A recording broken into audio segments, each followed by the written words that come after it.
Por toda su meticulosa planificación, el abogado implacable, los fondos ocultos en el extranjero y el salvaje acuerdo prenupcial destinado a dejar a Audrey indigente, Russell Sterling había pasado por alto una única variable catastrófica: su suegro. Mientras Russell había pasado la noche anterior brindando por su propia brillantez con Dom Perignon, convencido de que podía descartar fácilmente a la mujer que lo había apoyado durante una década, había desestimado al anciano como un simple mecánico jubilado de Ohio. Esa suposición se desmoronó a las 9 de la mañana. Cuando las puertas del juzgado se abrieron, Russell no se enfrentaba a un jubilado. Él estaba mirando fijamente su peor pesadilla, un hombre aferrado al único documento capaz de destruir su mundo entero. El aire dentro del Golden Rail, uno de los clubes privados más exclusivos de Boston, olía a caoba añeja, humo de puro y el distinto aroma fresco de la arrogancia. Russell Sterling sostuvo su vaso de cristal de whisky a la luz, admirando el líquido ámbar. Tenía 42 años, apuesto de una manera depredadora, con una mandíbula que parecía haber sido cincelada en granito, y un traje que costaba más que los coches de la mayoría de la gente. «¡A la libertad!», dijo Russell, una sonrisa jugando en sus labios. Al otro lado de la mesa, Harrison Cole, su abogado, hizo chocar su vaso contra el de Russell. Harrison era un hombre que se parecía a un hurón en un traje a medida, de nariz afilada, ojos pequeños y absolutamente despiadado. Era el tipo de abogado que contratabas cuando no te importaba la justicia, solo ganar. «A la exoneración total y completa», corrigió Harrison, dando un sorbo. «Y a que el Obsidian Trust permanezca, estrictamente hipotético». Russell rió, un sonido fuerte y ruidoso que hizo que algunas cabezas se giraran. «Ella no tiene idea, Harrison. Audrey cree que valgo tal vez 5 millones en papel. Ella no sabe sobre las propiedades en las Caimán. Ella no sabe sobre la compañía Shell en Delaware. Y ciertamente no sabe que la casa en la que está durmiendo esta noche ya está vendida a una LLC privada, controlada por, bueno, mí. Es una clase magistral, Russell», dijo Harrison recostándose. «Honestamente, usualmente las esposas tienen un presentimiento. Contratan un PA, buscan en la basura. Pero Audrey, ella ha sido dócil como un cordero. Ella firmó el acuerdo prenupcial en 2014 sin siquiera leer las cláusulas adicionales. Mañana es solo una formalidad. Entramos, el juez Di Salvo sella el decreto, y tú sales un hombre soltero con tu fortuna intacta. Le damos a ella el Volvo y quizás 10,000 para asistencia de reubicación. Es brutal, pero oye, eso es negocio». Russell miró su reloj. Era un Patek Philippe, otro activo que convenientemente había perdido en un juego de póker con su hermano el mes pasado, solo para que su hermano lo guardara para él hasta que el divorcio finalizara. «Ella es débil», murmuró Russell, sus ojos entrecerrándose. «Ese es su problema. Siempre ha sido débil, justo como ese viejo suyo. ¿Qué era él? ¿Un gerente de turno en una planta de neumáticos en Akron?» Patético. Russell sacó su teléfono, un mensaje de texto de Jessica, su asistente, y la mujer esperándolo en un condominio en el centro, iluminó la pantalla. «Ya está hecho. Tengo el champán en hielo». Russell respondió: «12 horas, nena. Entonces seremos dueños de la ciudad». Recordó la última conversación que había tenido con Audrey hace 3 días en la cocina de su extensa propiedad en Brookline. Ella parecía cansada. Su cabello rubio, usualmente arreglado, estaba recogido en un moño deshilachado y desordenado. Ella llevaba pantalones deportivos. Parecía derrotada. «Russell, por favor», había susurrado ella, sosteniendo una taza de café con ambas manos para evitar que le temblaran.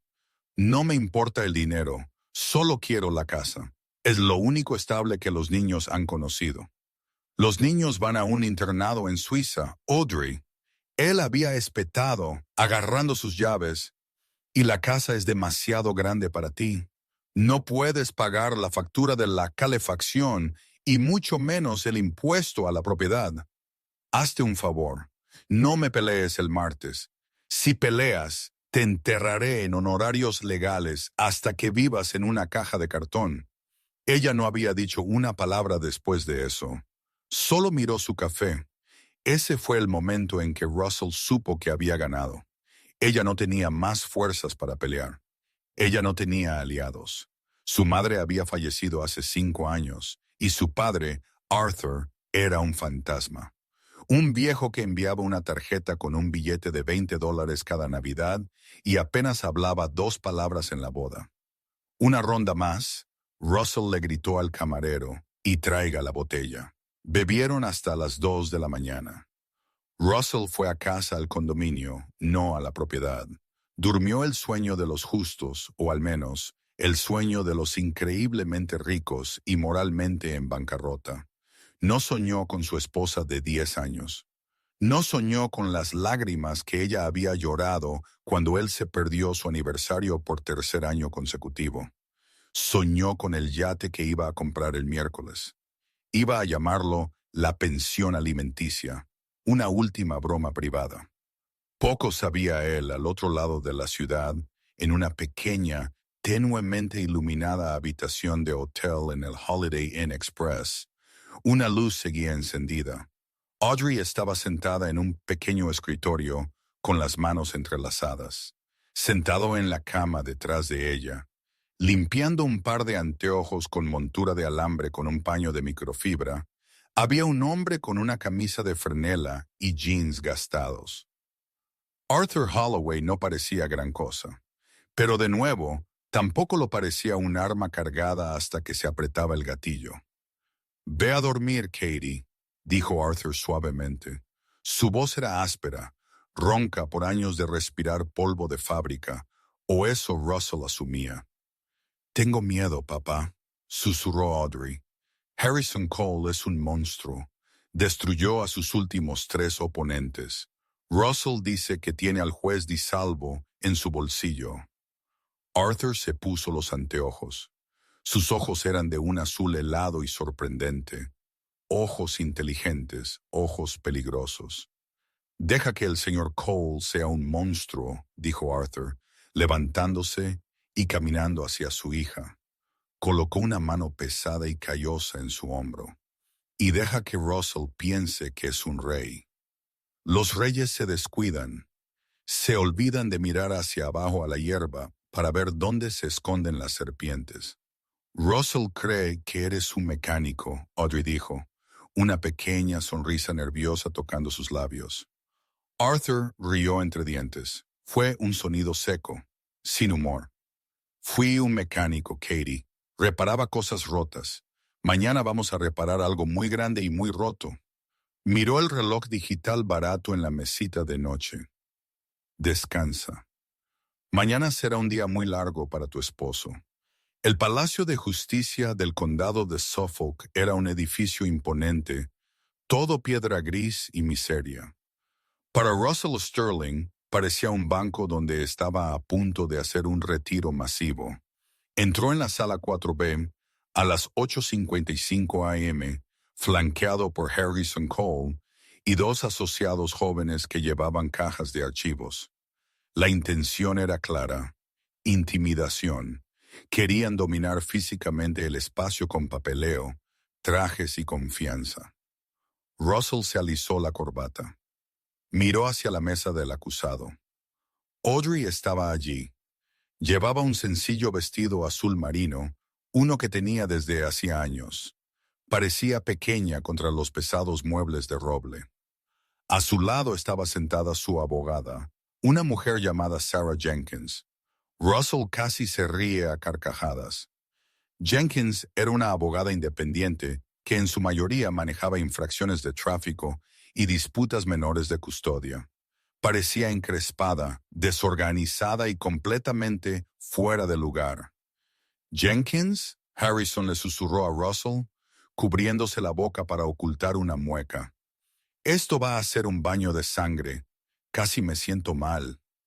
«No», dijo Russell con frialdad. «Solo termínalo». «Todos de pie», bramó el alguacil. El juez Anthony DiSalvo entró. Era un hombre corpulento, con cara de bulldog, y una reputación por odiar los procedimientos largos y tediosos. Quería eficiencia. A Russell le gustaba eso. La eficiencia favorecía al que tenía el mejor papeleo, y el papeleo de Russell era inmaculado. Expediente número 492, Servware 1, anunció la secretaria. Sterling contra Sterling. «Buenos días, su señoría». Harrison Cole irrumpió, levantándose y abotonándose la chaqueta. «Harrison Cole, por parte demandante. Señor Russell Sterling, estamos listos para proceder con el juicio sumario basado en el acuerdo prenupcial, firmado el 14 de agosto de 2014. Señorita Jenkins». El juez DiSalvo miró por encima de sus lentes de lectura. «Buenos días, su señoría», dijo Sarah Jenkins. Su voz era firme, pero tranquila.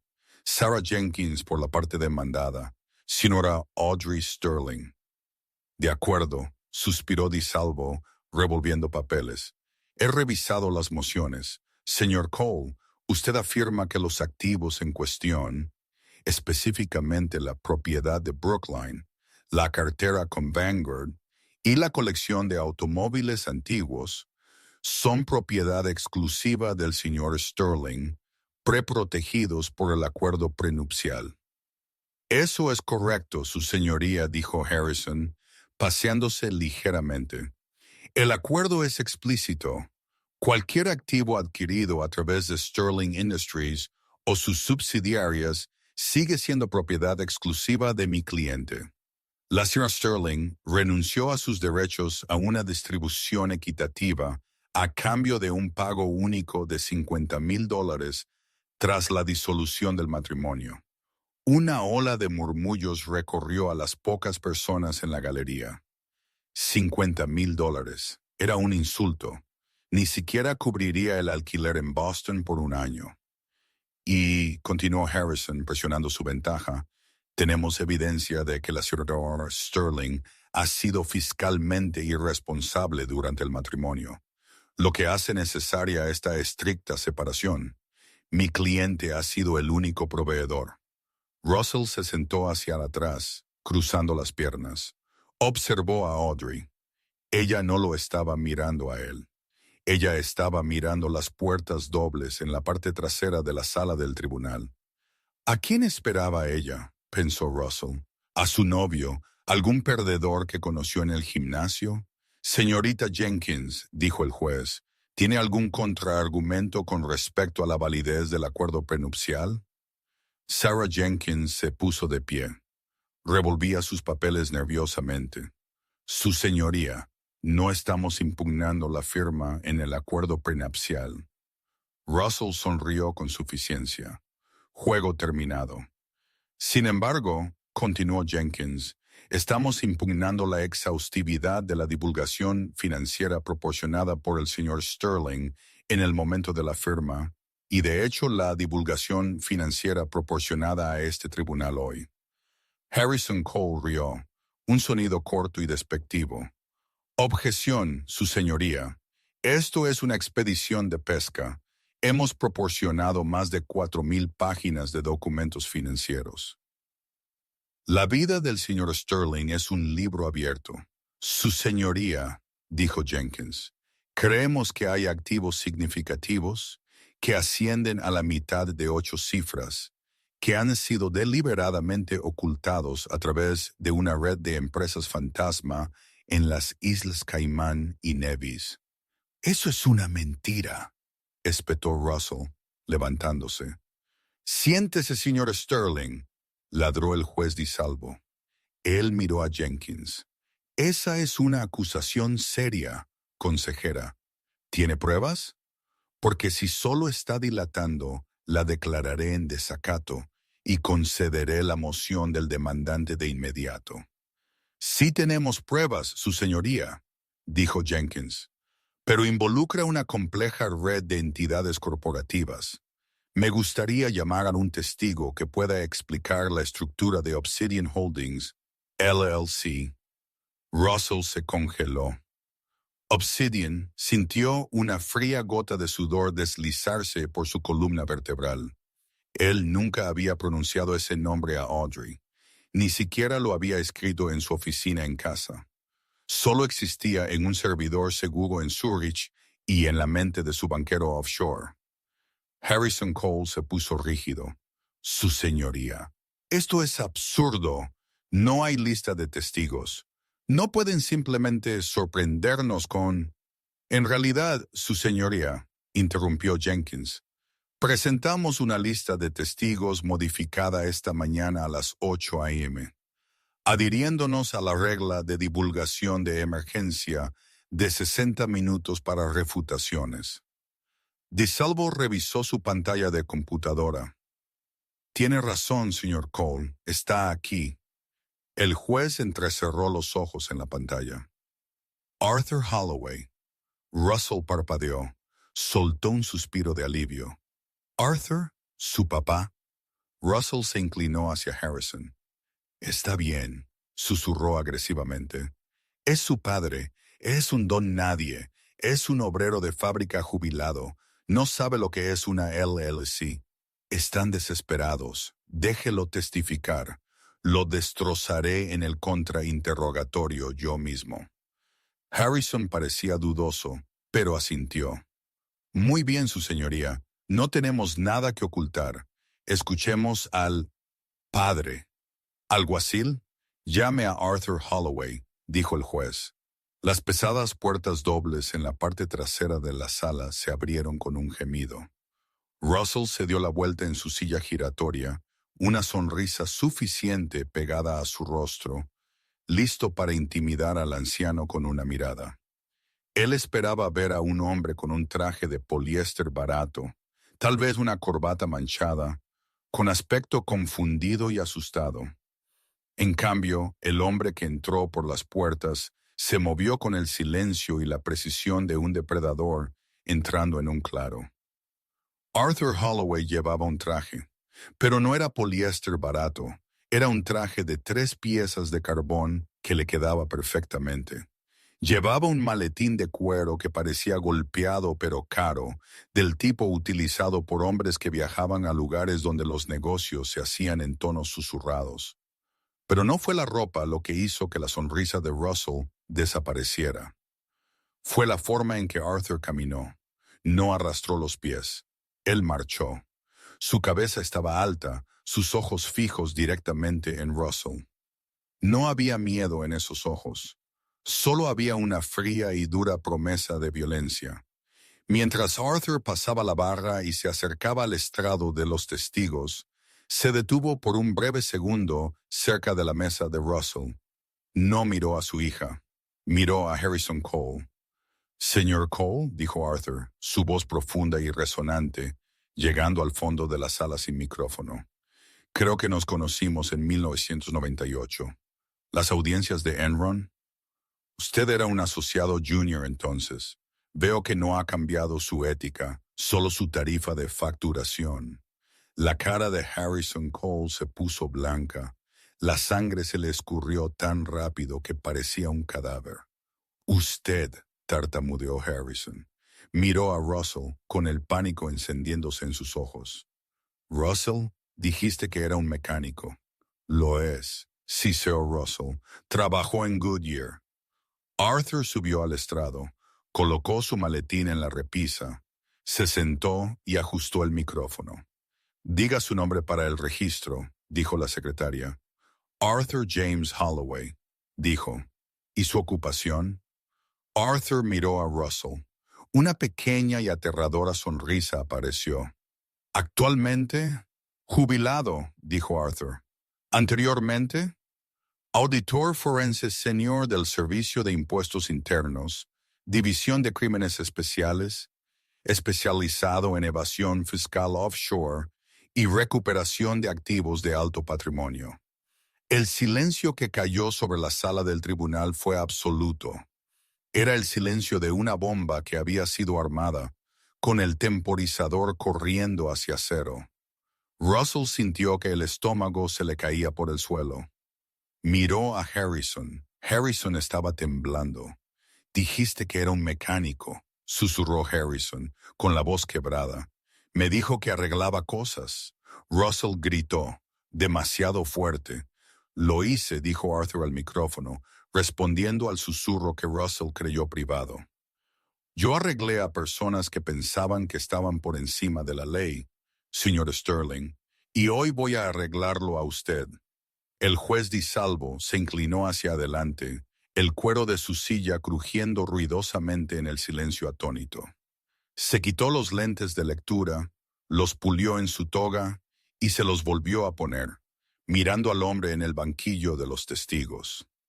«Señor Holloway», dijo DiSalvo, su voz con una mezcla de curiosidad y advertencia. «Acaba de decir División de Crímenes Especiales, sí». «Su señoría», respondió Arthur suavemente.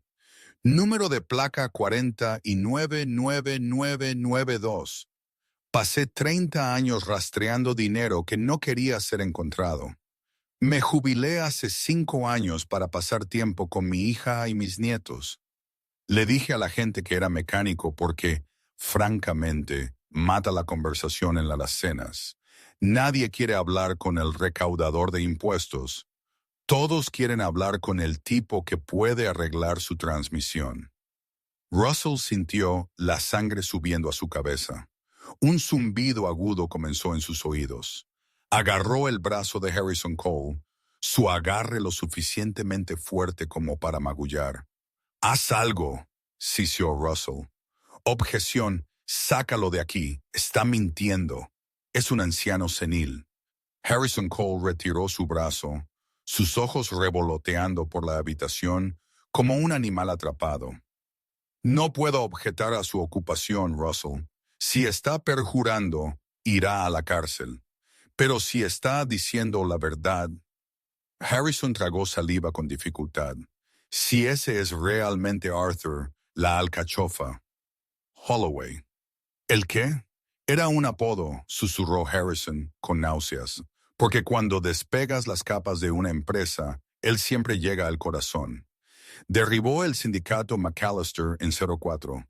Yo pensé que estaba muerto». «Señor Cole», ladró el juez DiSalvo, «¿ha terminado de consultar con su cliente? Porque estoy muy interesado en escuchar lo que el señor Holloway tiene que decir sobre Obsidian Holdings». Harrison se puso de pie. Sus rodillas temblaban ligeramente. «Su señoría, nosotros objetamos a este testigo por motivos de relevancia. Esta es una audiencia de divorcio, no una auditoría fiscal. Las finanzas del señor Sterling han sido certificadas por un CPA, y las finanzas de Enron fueron certificadas por Arthur Anderson». Arthur interrumpió, su voz tranquila pero cortando el aire como una navaja. «La certificación solo funciona si le muestras todo al contador, señor Cole. Usted lo sabe. Usted dio un seminario sobre blindaje creativo de activos en Harvard Law en 2011. Tengo el programa en mi maletín, si desea un repaso». Harrison se sentó abruptamente. No dijo otra palabra. Sabía cuándo estaba superado. «Proceda, señorita Jenkins», dijo el juez, una leve sonrisa jugando en sus labios. Sarah Jenkins, quien había sido menospreciada por Russell y Harrison toda la mañana, se puso de pie. Ahora parecía más alta, segura. «Señor Holloway», dijo ella, «por favor, dígale a la corte cómo se enteró de la entidad conocida como Obsidian Holdings LLC». Arthur dirigió su mirada a Russell. Por primera vez, Russell vio la profundidad de la inteligencia detrás de esos ojos. No era la mirada de un suegro. Era la mirada de un cazador que había estado observando a su presa pastar durante meses, esperando el viento perfecto. Russell siempre me ha considerado un simplón, comenzó Arthur. Durante 10 años me he sentado en su mesa de acción de gracias. Lo he escuchado explicarme economía básica como si fuera un niño. Lo he visto comprar coches que valen más que mi pensión. Y nunca dije una palabra. Hice mi papel. El padre de clase trabajadora de Ohio. Arthur hizo una pausa, abriendo su maletín. El clic de los cierres resonó como disparos. Pero Russell cometió un error. Él asumió que porque yo estaba callado, no estaba escuchando, y asumió que porque vivía en una casa pequeña, no tenía recursos. Arthur sacó una gruesa pila de documentos, atados con un clip rojo. Hace 6 meses, Audrey me llamó llorando, continuó Arthur. Dijo que Russell la iba a dejar. Dijo que él la había estado amenazando, diciéndole que se quedaría sin nada. Eso desencadenó un instinto en mí, su señoría. Así que hice algunas llamadas a viejos colegas en Zurich y las Caimán. No quebranté ninguna ley, simplemente seguí el rastro digital. ¿Rastro digital?, preguntó el juez DiSalvo. Los hombres ricos como Russell son arrogantes, dijo Arthur, sacando una sola hoja de papel de la pila. Creen que Internet es anónimo. No lo es. El 14 de enero de este año, Russell accedió a un servidor seguro en Nevis. Lo hizo desde la dirección IP de su casa en Brookline. Usó una VPN, por supuesto. Ghost VPN, muy popular. Pero cometió un error crítico. Arthur levantó el papel. Él pagó por la suscripción a la VPN usando su tarjeta de crédito corporativa. La registrada es Sterling Industries, y usó su correo electrónico personal, rsterling@gmail.com, como dirección de recuperación para la cuenta offshore. Russell sintió que no podía respirar. La habitación daba vueltas. El correo electrónico de recuperación. Él lo había configurado una noche tarde, borracho de whisky, pensando, nunca lo necesitaré. Pero por si acaso olvido la contraseña. Una vez que tuve el enlace del correo electrónico, dijo Arthur, fue cuestión de solicitudes de registros públicos en Nevis con respecto al agente registrado. El agente es un hombre llamado Lars von der Haar. El señor von der Haar es un conocido facilitador de empresas fantasma. ¿Y adivina quién es el único beneficiario del fideicomiso administrado por el señor von der Haar? Arthur miró directamente a Russell. Sterling. ¡Mentiras!, Russell gritó. No pudo evitarlo. Las paredes se cerraban. Él saltó hacia arriba, derribando su silla cara. ¡Esto es ilegal! ¡Me hackeaste! ¡Hackeaste mi computadora! Siéntese, señor Sterling, o haré que lo encadenen, rugió el juez DiSalvo. El mazo golpeó, haciendo temblar el banco. Señor Holloway, ¿tiene pruebas físicas de los activos dentro de este Obsidian Holdings? Sí, dijo Arthur. Señorita Jenkins, si lo hiciera. Sarah Jenkins caminó al centro de la sala y montó un proyector. Conectó una computadora portátil. Parte 4 comienza ahora, dijo Arthur suavemente para sí mismo. Una hoja de cálculo apareció en la pantalla de proyección blanca. Era compleja, llena de números de enrutamiento, códigos SWIFT y IDs de transacción.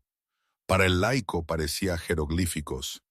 Para un juez financiero y un abogado fiscal parecía una confesión. ¿Qué estamos viendo aquí?, preguntó el juez DiSalvo, inclinándose hacia adelante, entrecerrando los ojos. Arthur señaló con un puntero láser la pantalla. El punto rojo bailó sobre una columna de números. Esto, su señoría, es un registro de transacciones de la cuenta operativa principal de Sterling Industries en Boston. Tenga en cuenta las fechas. 3 de noviembre, 12 de diciembre, 4 de enero. Grandes retiros.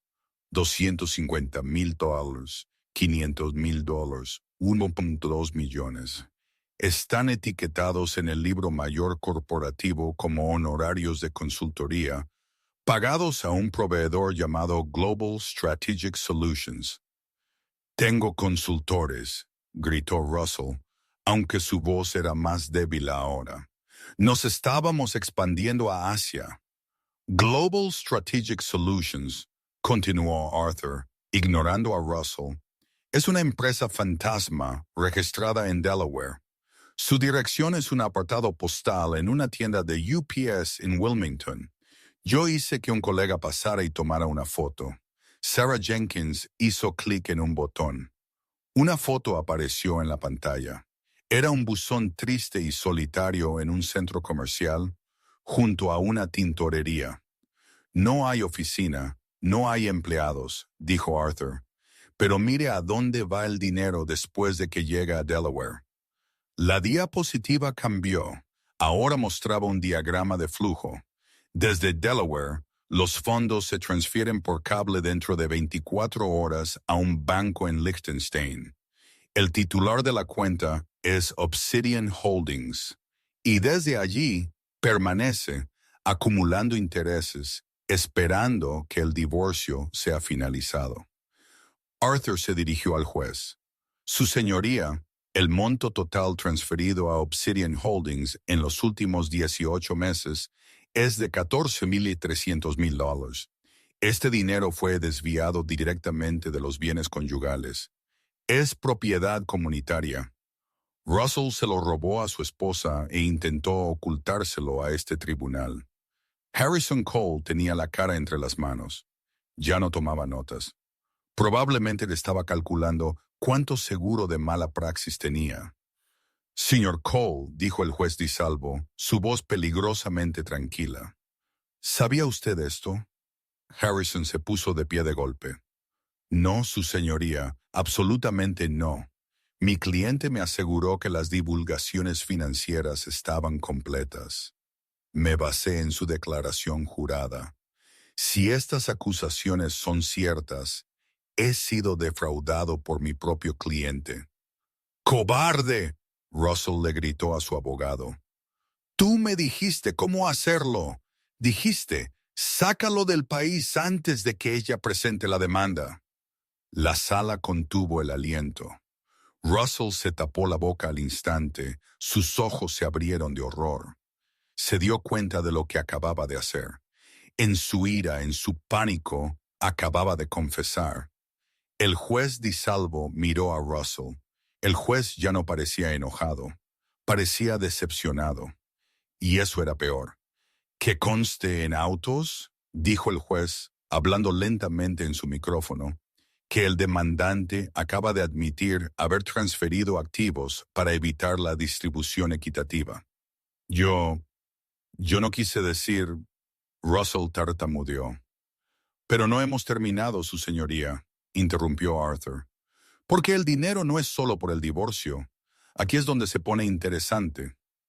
Arthur cogió otro documento de su maletín. Este parecía más viejo. Estaba amarillento por los bordes. Señor Sterling, dijo Arthur, dirigiéndose directamente a Russell.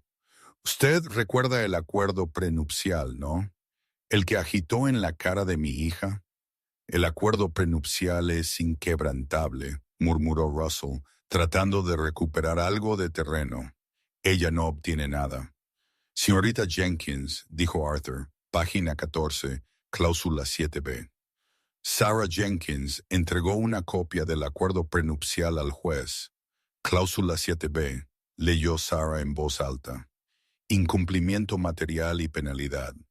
En caso de que se determine que cualquiera de las partes ha ocultado deliberadamente activos que excedan el valor de $1,000 y $1,000 con la intención de defraudar a la otra parte, la totalidad de este acuerdo prenupcial se considerará nulo y sin efecto. Russell se congeló. No recordaba esa cláusula. Harrison, susurró Russell. Harrison Cole lo miró con ojos muertos. Es una cláusula estándar de protección contra el fraude, Russell. La pongo en todos mis contratos. Asumí que no serías lo suficientemente estúpido como para ser atrapado. Ya que acaba de admitir la ocultación, dijo Arthur, y la cantidad es claramente superior a $1 millón, el acuerdo prenupcial está muerto. Lo que significa, Arthur se quitó los lentes y los dobló. Audrey tiene derecho al 50% de todo, incluyendo Obsidian Holdings, incluyendo la casa, incluyendo la empresa. No, susurró Russell. No, no puedes llevarte la empresa. Es mi legado. Hay una cosa más, dijo Arthur. Se volvió hacia el juez. Su señoría, como exfuncionario federal, tengo el deber de denunciar crímenes.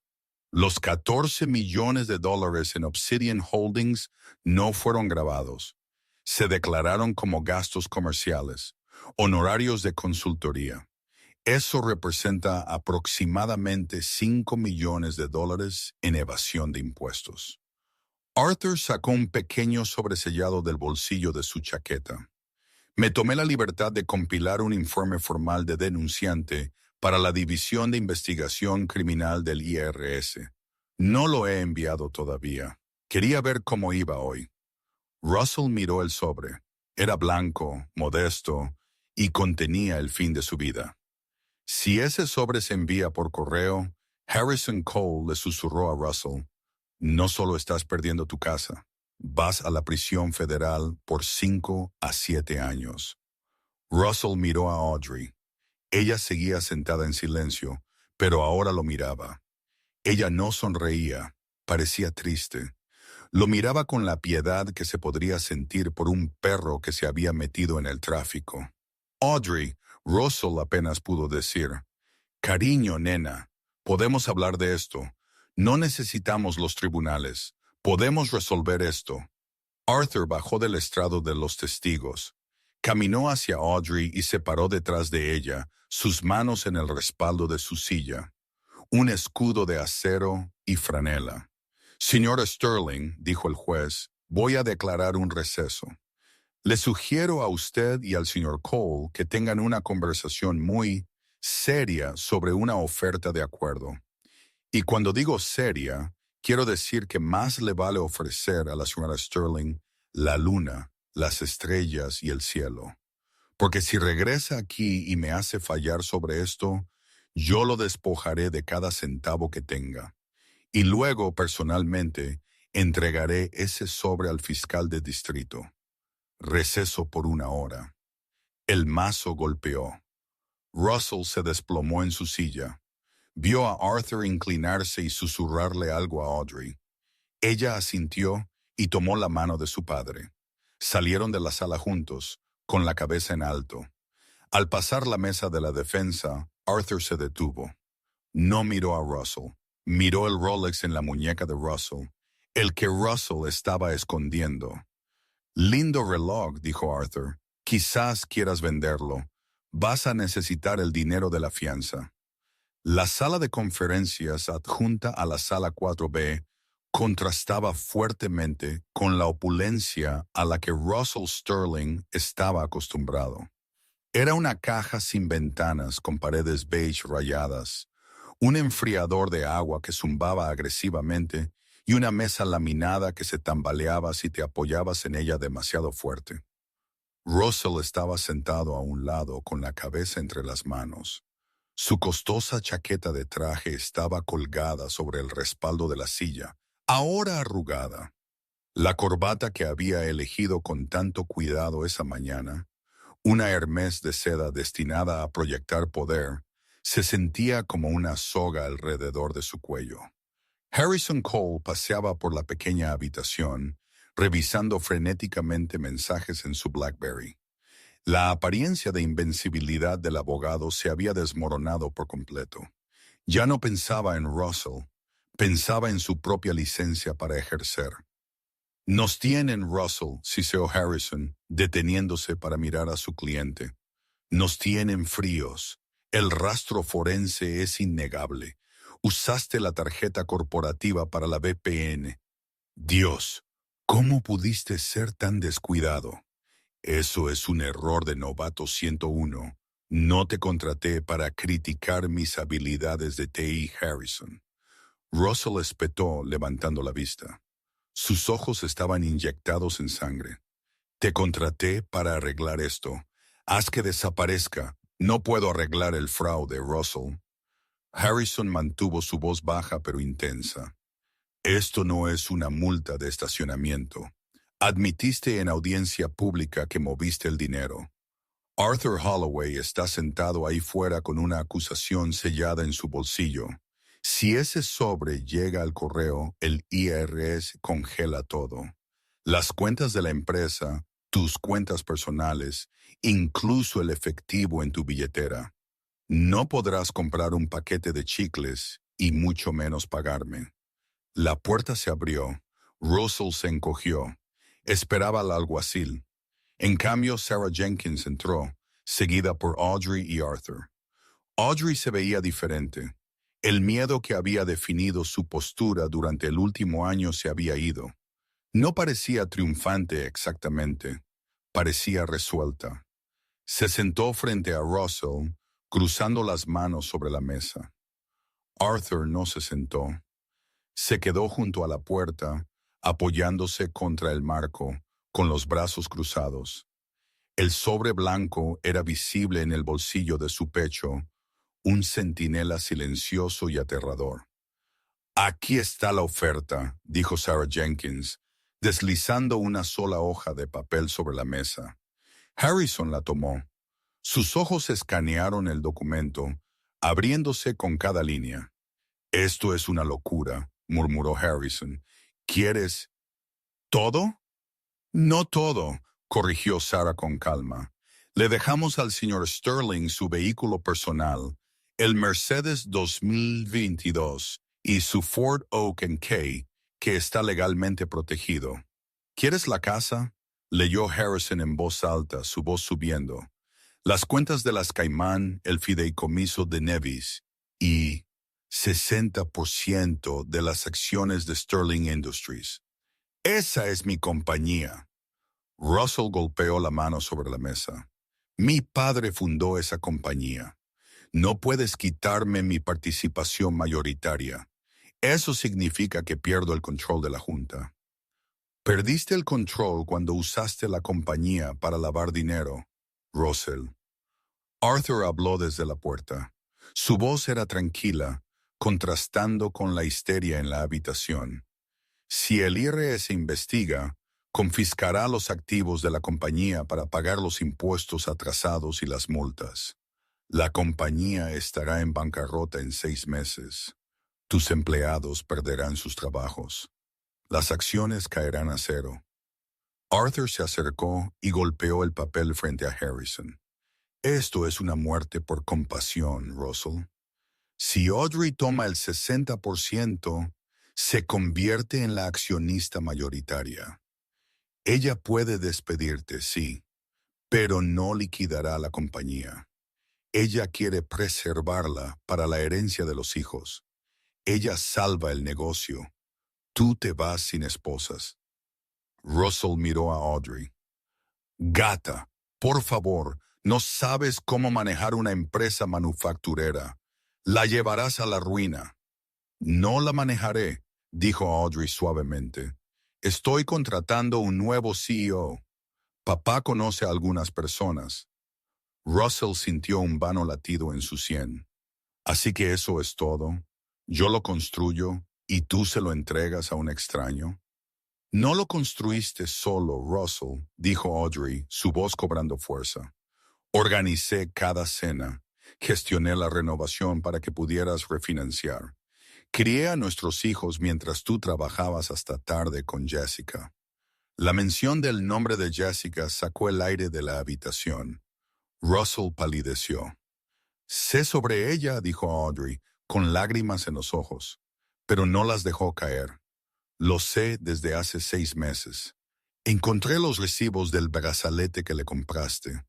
El brazalete Cartier Love. Me dijiste que los negocios estaban apretados ese mes, así que no podíamos irnos de vacaciones. pero gastaste $12,000 en un brazalete para tu asistente.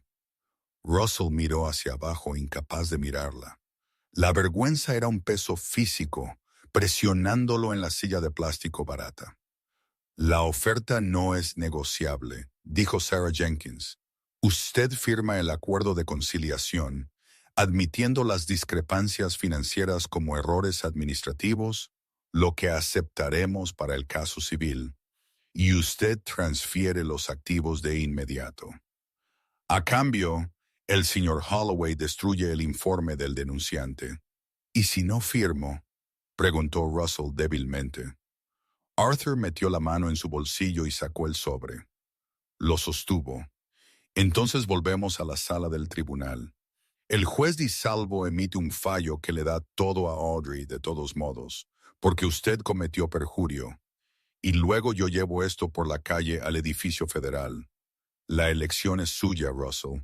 Pobreza o prisión. Harrison Cole se inclinó cerca de Russell. Fírmalo, susurró. Fírmalo ahora mismo. Si vas a prisión, no puedo ayudarte. Y francamente, con lo que me debes en honorarios legales, no estoy seguro de que quisiera hacerlo. Russell miró el bolígrafo. Era un bolígrafo Bic barato sobre la mesa. Parecía tan insignificante. Pensó en su condominio en el centro. Pensó en el yate que iba a comprar. Pensó en la reputación que había construido como un titán de la industria. Todo se estaba disolviendo como azúcar en agua caliente. «Necesito tiempo», graznó Russell. «Tienes 5 minutos», dijo Arthur, mirando su reloj. «El juez regresa a las 11 ahora». Russell miró a Audrey una última vez. Él buscaba un rastro de la mujer que solía perdonarlo por todo, la mujer que se disculparía cuando él le gritaba. Esa mujer se había ido. Con mano temblorosa, Russell cogió el bolígrafo. Firmó su nombre al pie de la página. La firma era temblorosa, apenas reconocible. Russell Sterling. Empujó el papel. «¿Estás feliz ahora?», escupió a Audrey. Audrey se puso de pie, cogió el documento y se lo entregó a Sarah. «No, Russell», dijo con tristeza. «No soy feliz. Mi matrimonio ha terminado. Mi familia está rota, pero por primera vez en mucho tiempo, estoy a salvo». Ella se giró y se marchó. Arthur se quedó un momento. Miró el sobre en su mano, luego a Russell. Rasgó el sobre por la mitad, luego en cuartos. Dejó caer los pedazos sobre la mesa. «Un trato es un trato», dijo Arthur. «Eres un hombre afortunado, Russell. Intenta no desperdiciar tu segunda oportunidad». Arthur salió de la habitación. Russell miró los pedazos de papel rasgados. Extendió la mano y cogió uno. Lo desdobló. Estaba en blanco. No había ningún informe dentro. Ningún formulario de denunciante.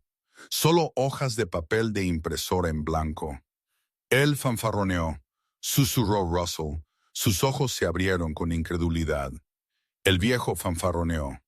Harrison Cole estaba empacando su maletín, ansioso por huir. Miró el papel en blanco. «Te jugó, Russell», dijo Harrison, sacudiendo la cabeza. «Él jugó al póker con un par de doces y tú te retiraste de una casa llena. Me impresionaría si no estuviera tan asqueado». Russell soltó un grito de rabia que resonó en las paredes beige, pero no quedaba nadie para escucharlo. La realidad del acuerdo no golpeó a Russell de inmediato. Fue un lento, agonizante sangrado. Comenzó 10 minutos después de que dejó el tribunal. Salió por la salida lateral para evitar cualquier posible prensa, aunque en realidad a nadie le importaba lo suficiente como para estar allí. Sacó su teléfono para llamar a Jessica. Él necesitaba consuelo. Necesitaba que alguien le dijera que seguía siendo un rey, incluso si su reino había sido reducido a la mitad. «Hola, nena», dijo, cuando ella contestó, tratando de forzar un tono casual en su voz. «El tribunal ha terminado». Finalmente la voz de Jessica era brillante, expectante. ¿La aplastaste? La casa es nuestra. Russell hizo una pausa, de pie en la acera mientras un viento frío azotaba las calles de Boston. No exactamente. Hubo algunas complicaciones. El juez estaba sesgado. Tuvimos que llegar a un acuerdo. ¿Acuerdo? El brillo en su voz disminuyó. ¿Qué significa eso, Russell? ¿Qué le diste? Ella se quedó con la casa, admitió Russell, haciendo una mueca. Y las cuentas de inversión, silencio al otro lado. Un silencio frío y calculador. ¿Y el dinero offshore? Preguntó Jessica bruscamente. Lo de Obsidian que me contaste. Ella también se lo quedó. Russell se frotó las sienes. Mira, Jess, es complicado. Su padre es una especie de ex federal. Me tenían acorralado. Pero todavía tengo mi salario.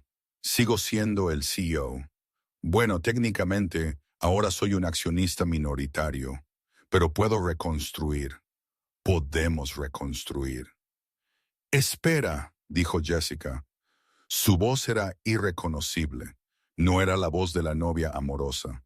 Era la voz de una transacción fallida. ¿Perdiste la casa, los ahorros y el efectivo oculto? Entonces, ¿qué tienes? Te tengo a ti, dijo Russell, odiando lo patético que sonaba. ¿Y el condominio? Está alquilado a nombre de la empresa, Russell, señaló Jessica. Si perdiste el control de la empresa, ¿cuánto tardarán en cancelar el alquiler?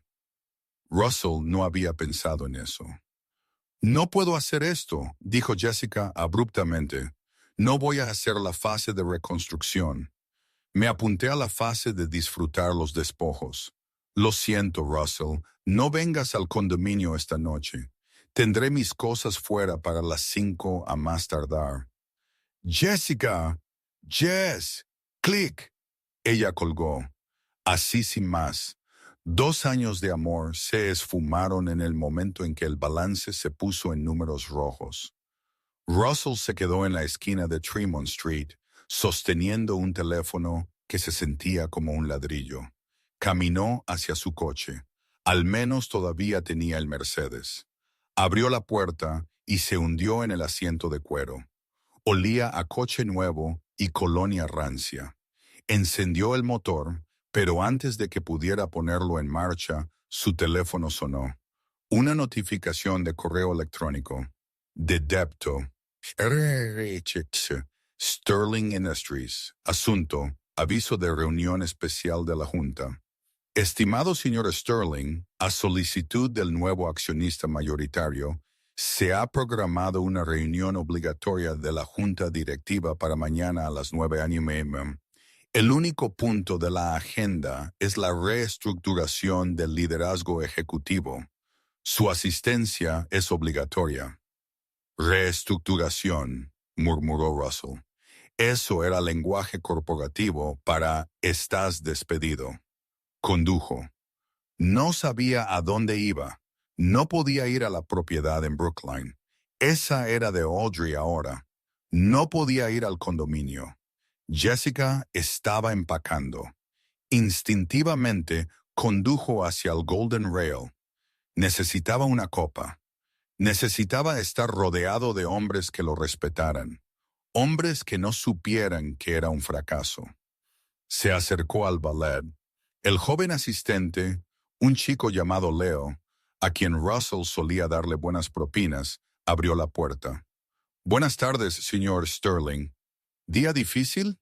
No tiene idea, Leo, gruñó Russell, lanzándole las llaves. Manténgalo cerca.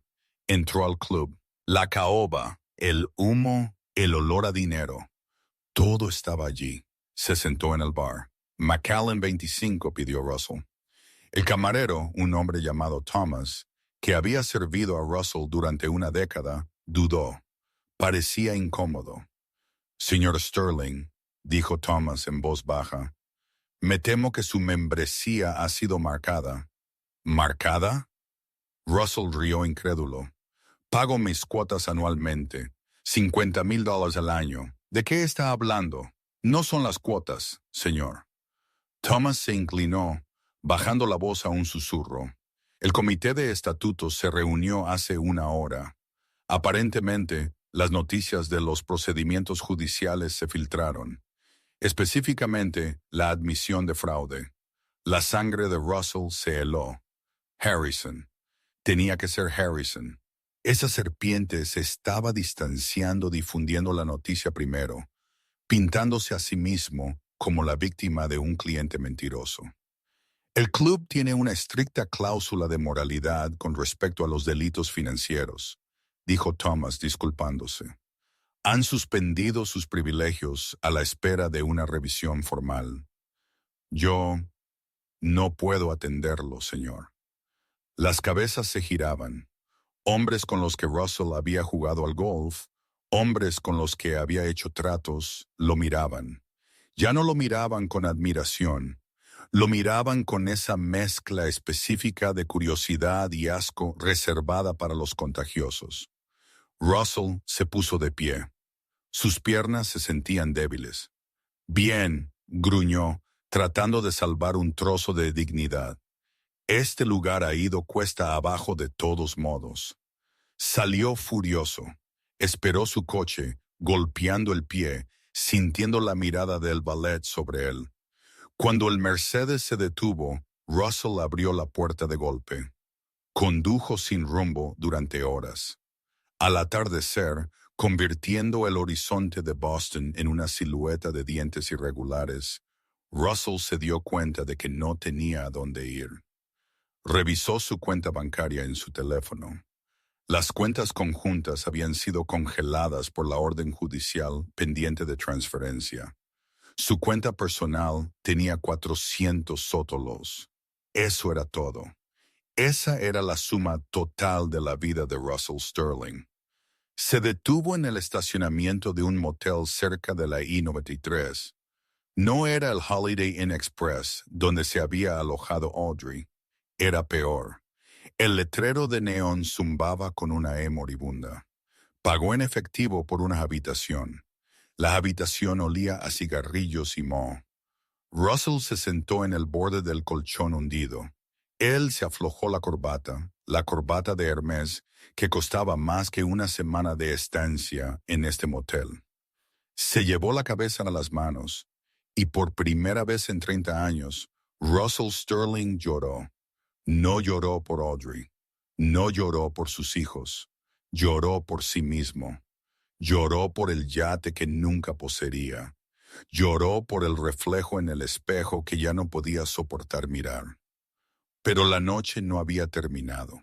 A las 11:30 de la noche llamaron a la puerta. Russell se secó los ojos. ¿Servicio de habitaciones? No, este lugar no tenía servicio de habitaciones. Caminó hacia la puerta y la abrió. De pie allí había dos hombres con trajes baratos. No eran policías, no eran agentes del IRS. ¿Russell Sterling?, preguntó el más alto. Sí, mi nombre es señor Gaint, dijo el hombre. Representamos a los inversores del Nevis Trust, la cuenta Obsidian. El corazón de Russell se detuvo. Los inversores. Les había dicho que su dinero estaba seguro. Les había dicho que él era el maestro del juego de las empresas fantasma. Oímos que hubo un traspaso de propiedad, dijo el señor Gaint, entrando en la habitación sin ser invitado. Nuestros clientes son personas muy privadas, señor Sterling. No les gusta que sus fondos formen parte de un acuerdo de divorcio de Boston. Ciertamente no les gusta que sus nombres estén en una hoja de cálculo en un tribunal público. Yo puedo explicar, tartamudeó Russell, retrocediendo hasta que sus piernas golpearon la cama.